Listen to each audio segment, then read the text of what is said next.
10 भाभीयों की इकलौती ननद का पहला बच्चा।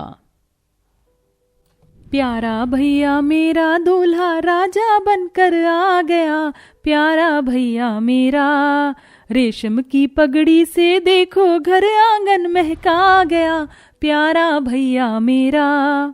अक्षरा अपने 10 भाइयों को दूल्हा बना देखकर बहुत ही ज्यादा खुश होती है। वो नाचते हुए उनकी बलैयां लेती है।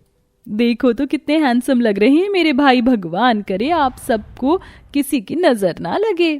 तभी कौशल्या आकर कहती है, अरे अक्षरा, तू यहाँ अपने भाइयों से गप्पे लड़ा रही है। चलकर मेरे साथ लड्डू के डिब्बे बनवा दे मेहमानों को देने के लिए, और तुम सब चलो, घोड़ी चढ़ने के मुहूर्त हो गया है। जी माँ। चलो भैया। माँ, हमारी बहन भी तो जाएगी हमारे साथ बारात में। हाँ हाँ जा अक्षरा। माँ तुम नहीं चल रही बारात में? पगली है क्या? माँ बेटों की बारात नहीं देखती और ना जाती हैं।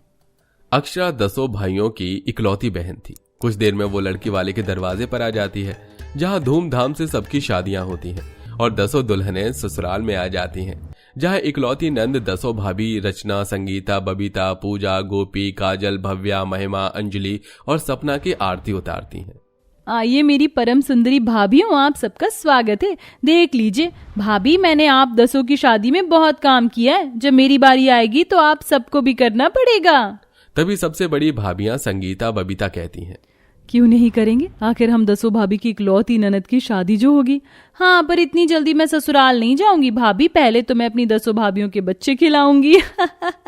बस आप सब जल्दी जल्दी मुझे बुआ बना दो। बच्चे की बात सुनकर 10 बहुरानियों का चेहरा शर्म से टमाटर के जैसे लाल हो जाता है। अक्षरा अपनी सब भाभियों के साथ प्यार मोहब्बत से घुल मिल कर रहती है। अब सबको घर में बच्चे के आने का इंतजार था। देखते देखते 6 महीने और फिर साल गुजर जाता है। बहुओं, तुम सबकी शादियों को 1 साल हो गया, अब मुझे दादी बनने का सुख दे दो। सब दुखी होकर एक दूसरे का मुंह ताकने लगती हैं और 5वीं नंबर की बहू कहती है, माँ जी, बच्चा होना ना होना हमारे बस में नहीं, विधाता के हाथ में है। तभी खटास भरे मन से सास ने कहा, अरे भगवान को दोष मत दो, तुम सबके लटके झटकों में कमी है। ऐसे तो शादी के 10 साल बाद भी तुम यही बहाने बनाओगी, तब तो मैं बुढ़िया बिना अपने पोते पोतियों का मुंह देखे ही स्वर्ग सिधार जाऊंगी। कौशल्या की कड़वी बात सबके दिलों में कांटों के जैसे चुभती है। वहीं आंखों में आंसू लिए कमरे में चली जाती है, जिसमें दोष उसको कौशल्या का भी नहीं था। उसके मोहल्ले में निकलते ही पड़ोसनें उसे बच्चे के बारे में पूछती हैं, जेठानी जी, अगर हमको बच्चा नहीं ठहरा तो क्या करें? तभी थाली में खाना सजाकर नंद आती है और सबको प्यार से मनाकर खिलाती है। चलिए मुंह खोलिए भाभी, मुझे भूख नहीं है। अक्षरा, ठीक है, फिर आप सब नहीं खाएंगी तो मैं भी नहीं खा रही। ये सुनते ही भाभियां प्यार जताती हैं और 6वीं भाभी भव्या खाना खिलाती है। तुमने अभी तक नहीं खाया, बुद्धू हो क्या? चलो खाओ। सब एक दूसरे को खिलाती हैं। तभी नंद भरी आंखों से भाभियों को देखकर कहती है, भाभी, आप सब माँ की बातों को दिल से मत लगाए कीजिए, और रही बात बच्चे की, तो भाभी भी तो माँ होती है, तो इस नाते मैं आप सबकी बेटी हुई ना, इसलिए अब से मैं आप सबको भाभी माँ पुकारूंगी। भाभी के साथ माँ शब्द जुड़ जाने के बाद 10 के अंदर अपनी इकलौती नंद के लिए अलबेली ममता जन्म लेती है। दिलों का बंधन कुछ इसी कदर का तो होता है। इसी तरह 2-4 साल बीत जाते हैं और कौशल्या लड़का देखकर अक्षरा की शादी तय कर देती है। उसे हल्दी मेहंदी लगने लगती है। सभी भाभियों की आंखों में आंसू भरे थे। बबीता अपनी इकलौती नंद को गीत गाते हुए हल्दी लगाती है। मेहंदी लागे गहने पाके, हाय रोके तू सब को रुला के, सवेरे चली जाएगी तू, बड़ा याद आएगी तू जाएगी, तू बड़ा याद आएगी, याद आएगी। सब रोने लगते हैं। हंसते खेलते वक्त का पता ही नहीं चला, कैसे इतने साल बीत गए। कल के दिन इस घड़ी तक तुम अपनी भाभी के घर अंगने को सूना करके चली जाओगी। भाभी, आप सब रो मत, मैं तो आती जाती रहूंगी ना। हमारी प्यारी ननद, अब जब ससुराल जाओगी तो पेट में लल्ला लेकर आना। भगवान ने हमारी गोद तो भरी नहीं, तुम हमारी इच्छा को पूरा कर देना, इसी बहाने हमें माँ बनने का सुख मिल जाएगा। अगले दिन नंद शादी करके अपने ससुराल विदा हो जाती है। अच्छा भाभी, प्रणाम। खुश रहिए। तभी काजल कहती है, नंदोई जी, हमारी ननद का ख्याल रखिएगा, ये हम 10 भाभियों के दिल का टुकड़ा है। जी भाभी, मैं अक्षरा का ख्याल रखूंगा। अक्षरा अपनी भाभीियों की दी गई सीख से अपना ससुराल बसा लेती है और थोड़े दिन में गर्भवती हो जाती है, जिसे सुनकर भाभीियों के पैर जमीन पर नहीं टिकते। वो नंद को रहने के लिए ससुराल में बुलाती हैं। प्रणाम रचना भाभी, बबीता भाभी, संगीता भाभी। अरे संभाल कर हमारी प्यारी ननद, तुम माँ बनने वाली हो, ऐसे में ज्यादा झुकते नहीं है, और ये तुम्हारा पहला बच्चा है, पहला।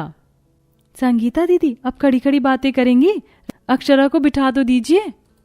इतने में दो भाभियां भव्या, काजल जूस और फल काट कर ले आती हैं। ये देखो हम अपनी प्यारी इकलौती ननद के लिए क्या लाए हैं, मीठे मीठे फल, चलो खा लो। नहीं भाभी अभी बिल्कुल मन नहीं है, दिल कच्चा कच्चा सा हो रहा है। अच्छा तो ये थोड़ा मौसमी का जूस पी लो, थोड़ा अच्छा लगेगा। ओहो भव्या, ऐसे में चाशनी वाला जूस पीने का नहीं बल्कि खट्टा खाने का मन करता है। ये लो अक्षरा, देखो मैं तुम्हारे लिए बाजार से कच्ची कैरी और इमलियां लाई हूँ। इमली देखते गर्भवती नंद के मुंह में पानी आ जाता है और वो इमली खाने लगती है। अरे वाह बबीता भाभी, ये इमली कितनी खट्टी मजेदार है, मजा आ गया। नंद के चेहरे पर खुशी देखकर भाभियों का चेहरा भी खिल जाता है। सबकी आंखें खुशी के आंसू से भीग जाती हैं। ये क्या भाभी, आप सब रो रही हैं? गोपी भाभी, पूजा भाभी, क्या हुआ? खुशी के आंसू हैं ननद जी, सालों बाद इस घर में खुशियां आई हैं। अब तुम देखना तुम्हारी भाभियां कैसे तुम्हारा देखभाल करेंगी। देखो तो बाल कितने खुश्क हो गए, तेल नहीं लगाती हो। चलो मैं चंपी कर देती हूँ। अक्षरा तुम रात में खाने में क्या खाओगी बता दो, सब तुम्हारी पसंद का बनेगा। भाभी आपका जो दिल करे वो बना लो, आप सब तो मेरी खातिरदारी में ही जुट गई हो। तुम हो ही इतनी खास हमारे लिए। चलो मैं तुम्हारे लिए खट्टी भिंडी और रायता और मटर पुलाव बनाती हूँ, तुमको पसंद है ना? जी भाभी। अपनी बेटी के प्रति बहुओं का ऐसा अनोखा प्यार देखकर कौशल्य का दिल भी भर आता है। जैसे जैसे दिन बीतते हैं नंद के महीने बढ़ते जाते हैं और 6वां महीना 7वां महीना लग जाता है। भाभी नाश्ता खाना पानी सब कमरे में परोस कर देती हैं। कोई उसे टहलने ले जाती।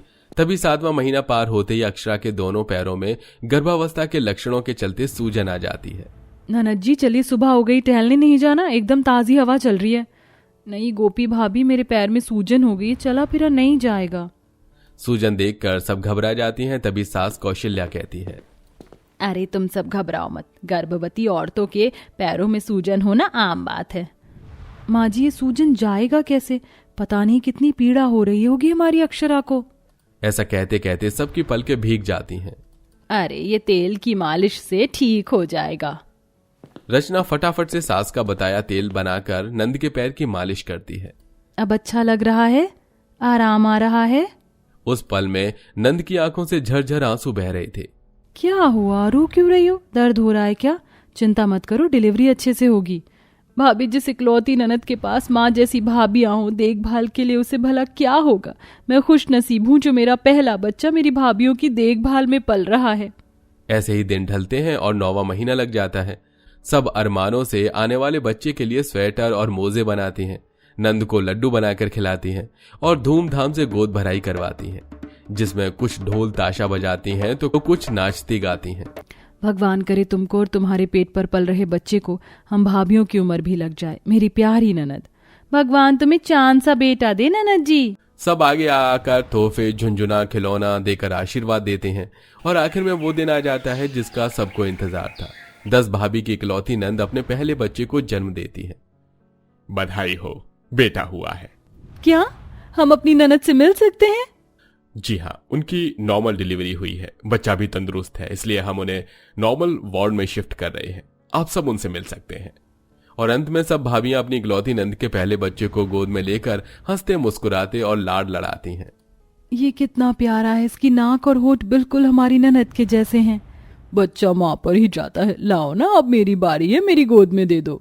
जैसे बड़ी भाभी रचना ने बच्चे को गोद में लिया तो उसकी आंखों में खुशी के आंसू झलक आए। दुनिया की सारी खुशी एक तरफ और मामी बनने का एहसास एक तरफ है। थैंक यू हमारी प्यारी ननद।